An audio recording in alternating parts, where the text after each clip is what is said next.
Não tava gravando. Vai, né? Curta, se inscreva e compartilhe. Curta o vídeo. Tá? Pastel de flango. Pastel de flango? Quanto custa? Curta o vídeo.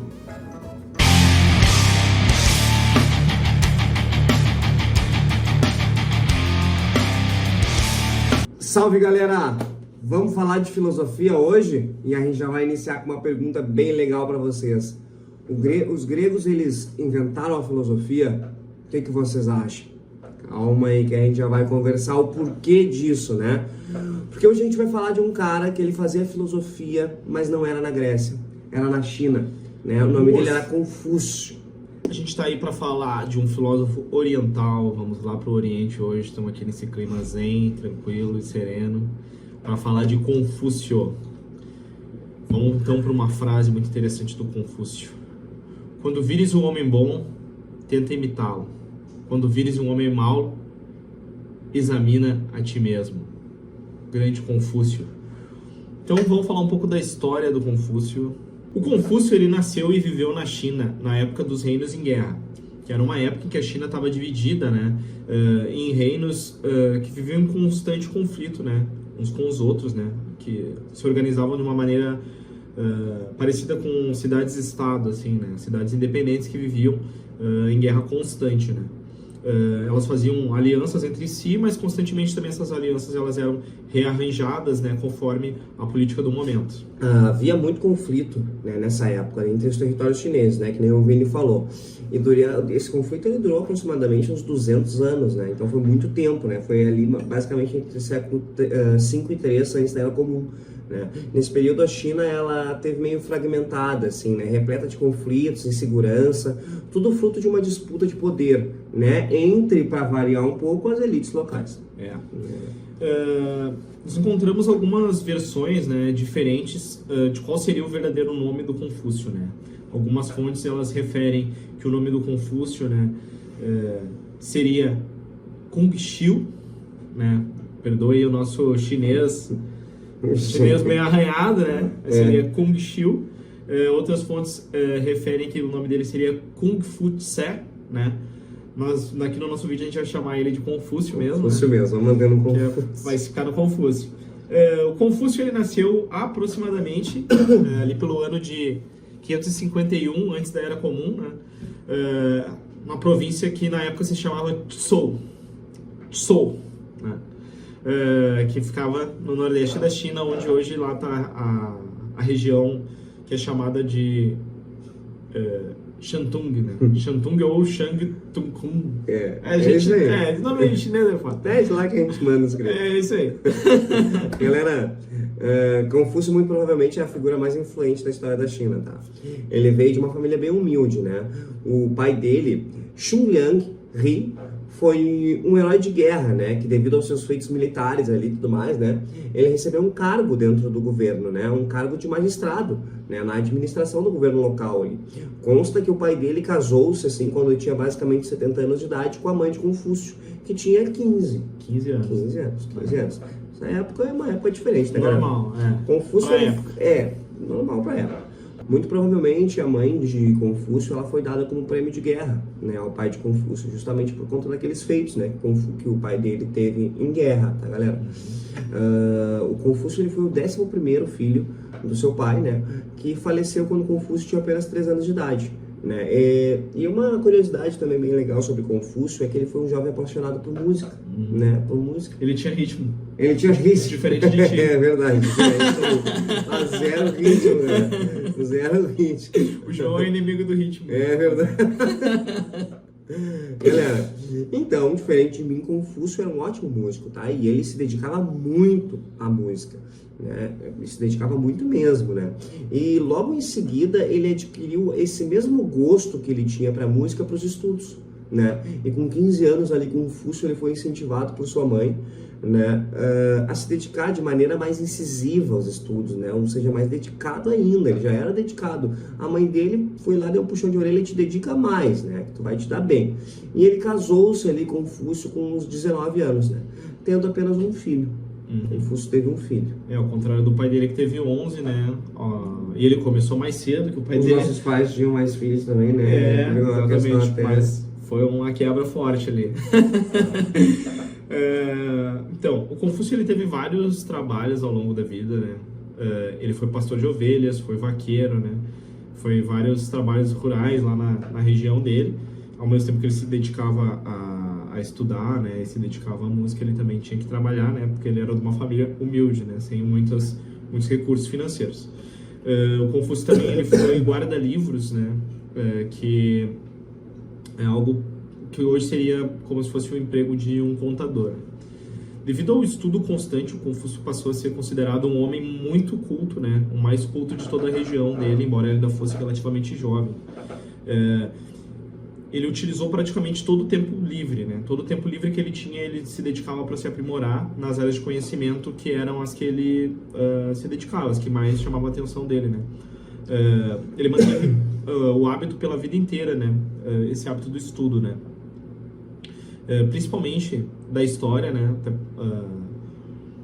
Isso vai estar muito presente na filosofia dele, né? Esse apreço pelo passado, mais para frente a gente vai ver isso, né? Então, as áreas que ele se dedicava eram a história, a literatura, a liturgia, né, que seria assim os ritos religiosos, né, da região dele, então essas práticas litúrgicas, e como o João já falou, a música, né. Aí, com 50 anos de idade, o Confúcio ele conseguiu um emprego, né, dentro do governo da província dele, né. Trabalhou na corte de um barão, onde ele tentou ajudar a população do jeito que ele pôde, né, dentro das atribuições que ele tinha no governo, né. Ele comprou muita briga dentro do governo, né. Contudo, ele entrou em desavença tanto com seus pares de governo, né, seus pares ali da administração pública, quanto com o próprio barão, né. E a causa principal desses desentendimentos deles eram os impostos, né. Confúcio via que a população pobre ela acabava não conseguindo pagar os impostos, né, e muitas vezes não porque não queria, mas sim por questões como o clima, né, o tempo, o clima, porque os impostos nesse período antigo eles eram todos colhidos em espécie, né, a gente tinha pouca circulação de moeda como a gente conhece hoje, então os impostos eles eram pagos em arroz, em animais, né, então o Confúcio comprou essa briga do povão, assim, tentou defender essa causa de que os impostos fossem mais justos, né. E outro motivo que desagradou ele dentro do governo foi que ele percebeu que o principal objetivo dos seus pares na administração era se manter no poder, né, e não melhorar a vida do povo, né. E aí a gente até estava conversando aqui, o João, né, qualquer semelhança com o que a gente vive hoje é só uma mera coincidência. Coincidência. E o Confúcio teria dito o seguinte, o governo visto de dentro, ele não é tão bonito, né? É verdade. E aí, com 53 anos, Confúcio ele se demite desse cargo, né? Também por conta dessa indignação, mas ele acaba se demitindo. E porque ele não conseguia pôr em prática as ideias, né, do que devia ser um bom governo, né, na visão do Confúcio, né? E inicia uma carreira como professor, né? Olha aí, também uma semelhança com a gente aí, né? Eu vi nem já uma semelhança assim com Confúcio. Vamos ver se a gente tem uma semelhança com Confúcio. Olha aí, fica aí do lado. Oi, tem alguma semelhança com Confúcio? Deus, olha lá que é um bem feio. E eu não tô falando do Confúcio. Confúcio ele cresceu, né, e se tornou amigo dos governantes da época, barões, dos duques, isso.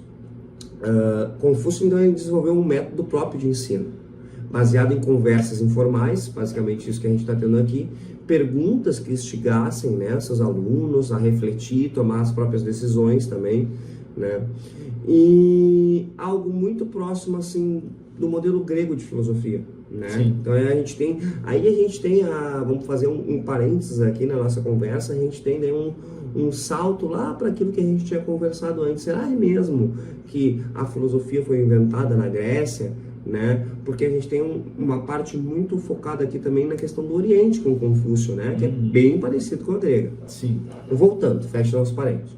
Confúcio, galera, ele tinha um apego muito grande com a história, tá? Que nem nós, de novo. Ele tinha um conceito de que é necessário compreender o passado para melhor conduzir o presente, né? O objetivo era que os seus alunos entrassem numa carreira pública de forma digna e exercessem seus cargos com honestidade, promovendo uma espécie de revolução moral na administração dos governos locais da China, tá? Confúcio meio que montou um preparatório, assim, digamos assim, de um concurso, né, galera? Ele era professor dos concurseiros da época, a gente pode dizer, né? Confúcio era professor dos concurseiros, isso aí. Na escola do Confúcio, né, ele não costumava rejeitar ninguém. Mesmo os que não podiam pagar, né, ele recebia as pessoas, né, contudo, a exigência que ele fazia era dedicação total, 100% foco ali nos estudos, né, e que eram essas disciplinas que faziam parte do currículo dele, que eram a literatura, a filosofia, a história da China e a carreira política, né? Por isso que a gente ficou pensando, né, João? Seria o Confúcio o primeiro concurseiro do mundo, né? O primeiro professor dos concurseiros. É verdade. Enfim, o Confúcio, ele tinha um forte apego às tradições, né? Até por esse vínculo forte que ele tinha com o estudo da história, né? Ele era muito vinculado às tradições, ao passado, né? Ele tinha uma certa obsessão mesmo pela história do povo dele. E um fato curioso sobre ele é que ele costumava usar roupas de época, roupas antigas mesmo, que eram consideradas antigas e fora do padrão até pro período que ele viveu, né? Então, o Confúcio era aquela figura que chamava atenção na rua, assim, o diferentão, assim. Detalhe, né? Confúcio tinha 2 metros de altura. É verdade. 2 metros de altura. Com uma referência concreta, né, dos valores do passado, aquele jeito dele se vestir, dele se portar, era um exemplo, né? Porque ele também tinha muito essa coisa do exemplo. Era uma referência concreta, né, de como os valores do passado eram superiores moralmente aos da época que ele vivia. Era isso que ele queria transmitir, né? Até porque ele viveu, como a gente já falou lá no início do vídeo, que ele viveu no período dos reinos em guerra, que era uma época que foi realmente muito violenta, muito conturbada para todo o chinês, basicamente, né? As cidades ali em conflito constante, não se tinha uma paz para fazer comércio, várias questões políticas acontecendo o tempo inteiro, né? Uma efervescência de tumulto, assim. E agora a gente vai refletir um pouco aqui, né? Vocês já ouviram falar que a história tende a se repetir, né? Então, será que a gente tem alguma semelhança com a época que nós vivemos no Brasil hoje, né? Com essa questão do Confúcio ser apegado ao passado, às tradições, etc. e tal, né? Se o Confúcio, se ele vivesse hoje, ele seria algo que a gente pode chamar de conservador. Um conservador, será? O Confúcio seria um conservador, né? E agora? A gente vai deixar essa reflexão aí em aberto para que a gente possa pensar junto sobre ela. E se vocês puderem, deixa a opinião de cada um. Essa aí, tem que dizer, hein? Coloque nos comentários. Tem que dizer, seria um conservador hoje, né? Isso aí. E, gente, uma coisa engraçada na vida de Confúcio é que ele é um cara intenso, né? Acontece muita coisa na vida de Confúcio num intervalo pouco de tempo. Com 67 anos, 14 anos após Confúcio abrir a sua escola, ele conhece o príncipe da sua cidade natal, tá? E é convidado por esse príncipe a ministrar no seu governo, né? E ele vai, mas não fica muito tempo. Logo ali, depois, ano que vem, né, com 68, ele sai novamente por desavença em relação à forma de administrar a cidade e Confúcio inicia então uma peregrinação, né, com seus discípulos. E poucos anos depois, ali com 72, dessa vez passou um tempinho a mais, ele morreu. Ali é o fim da vida de Confúcio, né? E é importante destacar, galera, que nós temos algumas fontes que colocam 78 anos, 79, né? A gente não vai se apegar muito nessa informação, tá? Varia conforme a fonte. Varia conforme a fonte. A gente está falando de um período muito antigo, então, né? É complicado ter uma data exata. Exatamente.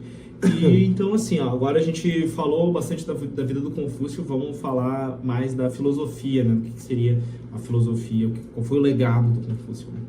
Então, os 3 pilares da vida e da filosofia do Confúcio, eles eram a política, a ética e a tradição, né? Até por isso nós fizemos a analogia com o Confúcio ser um conservador, né? Da época dele, né? Se seria considerado um entre aspas, conservador, né? Pro seu período. Isso aí.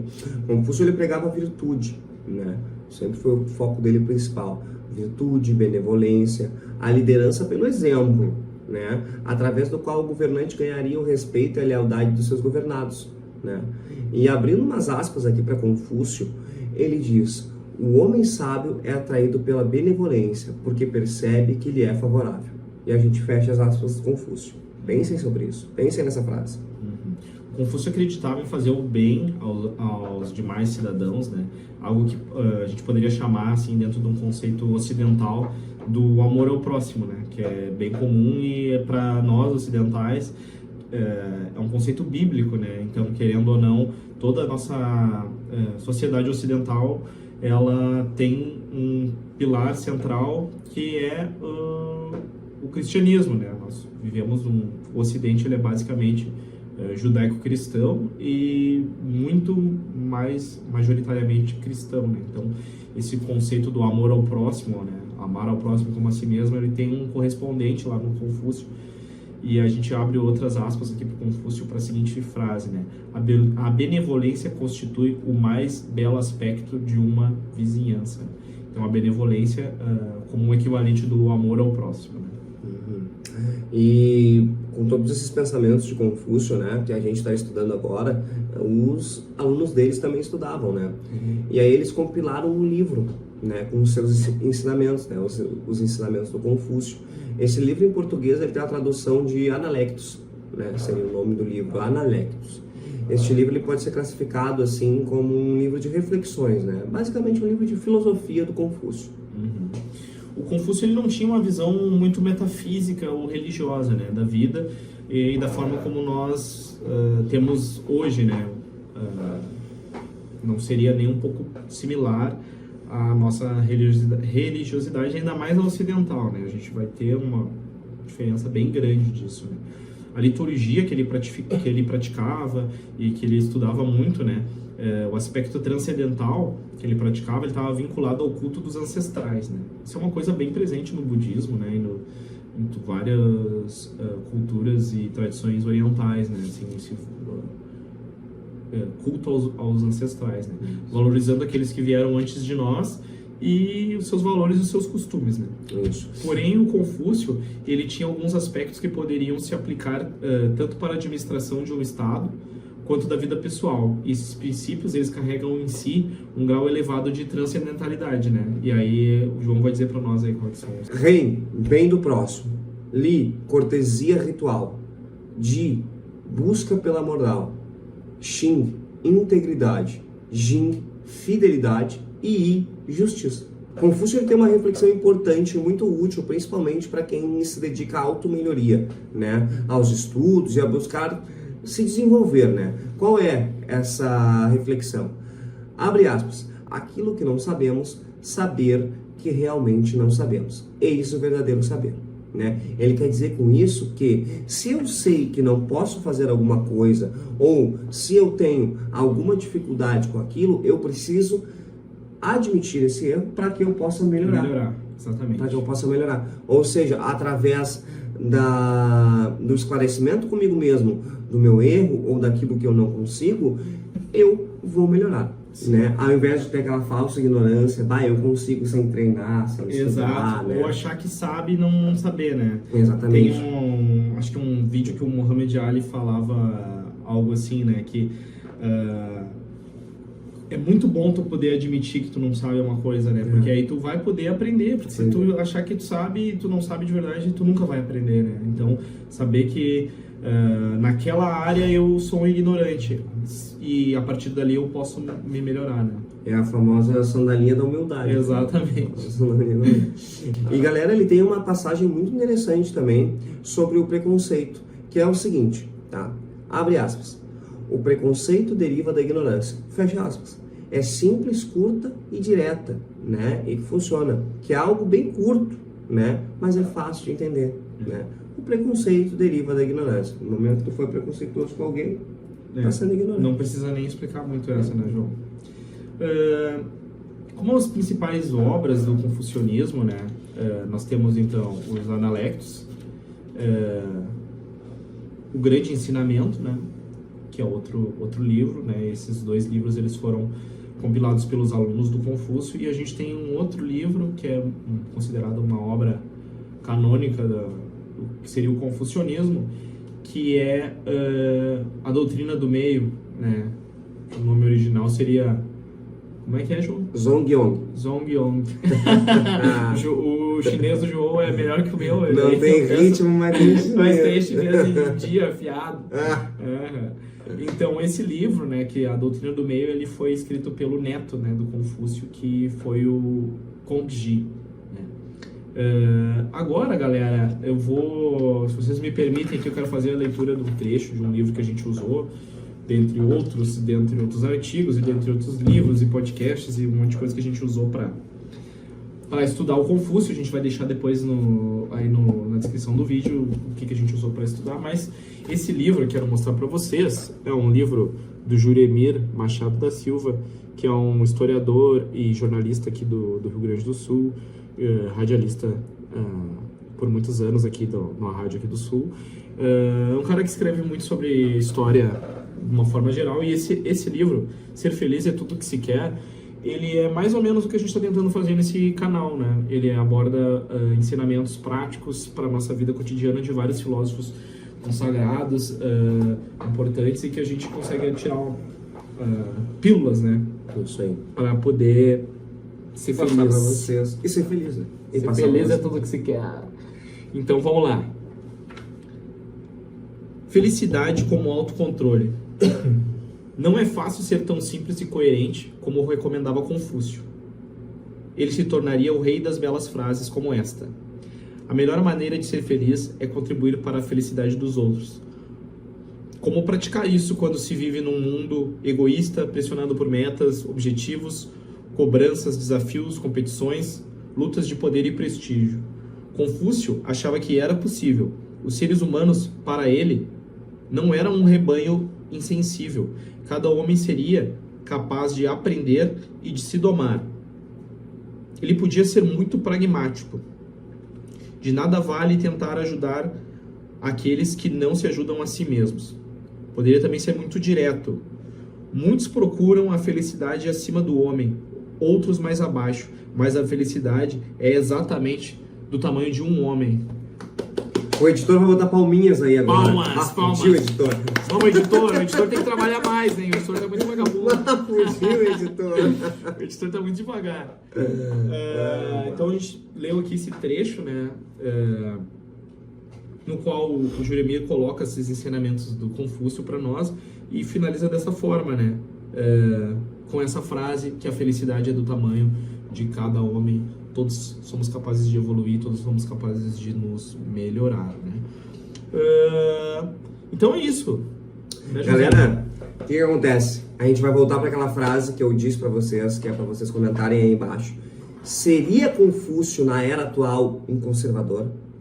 Aquele abraço. Acorda pra vida, cachorro!